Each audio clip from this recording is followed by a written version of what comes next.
নিজের কাজ করতে করতে সময় পাই না, পাশের বাসার ভাবি দিয়েছে শাক। সে বলে যে ভাবি আপনার হাতের শাক রান্না অনেক মজা লাগে, এই রান্না করে দিতে হচ্ছে এখন। কেন রে ভাই, তোরাও তো রান্না করতে পারিস, তোরা রান্না করে খাইতে পারোস না? নিয়ে আসছে আমার কাছে, ভাবি আপনি একটু শাক কটা রান্না করে দেন। আরে ভাই, বাইসিয়ে দিলেও তো হয়, কুটে দিলেও তো হয়।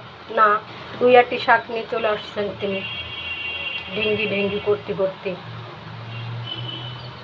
সে শাক কুটতে হয়েছে, ধুইতে হয়েছে, ও মা। তারপরে দেখি পেঁয়াজ মরিচ রসুনও দেয়নি, তেলও দেয়নি, সবগুলো অ্যাড করে আমাকে রান্না করে দিতে হচ্ছে। এরকম প্রতিবেশী ঘরে ঘরে থাকলে তো ভালোই হতো।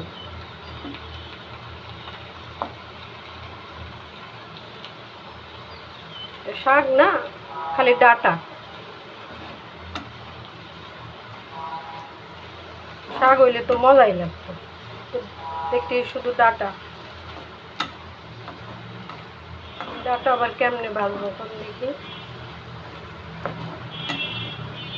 এমনি ভাজি করে দিই, কি আর করার।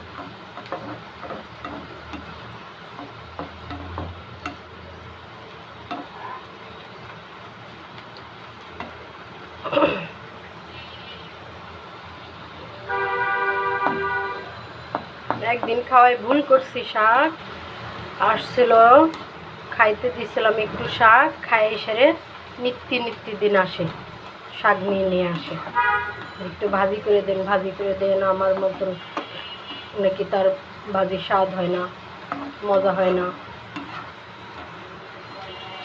এই কথা বলে। কি আর করার।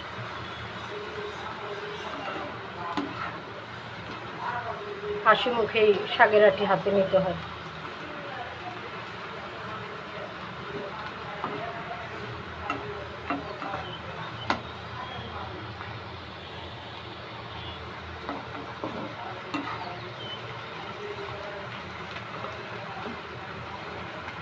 আসলে দিই কেন ওনাকে, আমার বড় মেয়েটা মা বলে তো, এর জন্য। সেও অনেক ভালোবাসে আমার মেয়েকে, আসলে ওনারাই মানুষ করছে আমার মেয়েকে।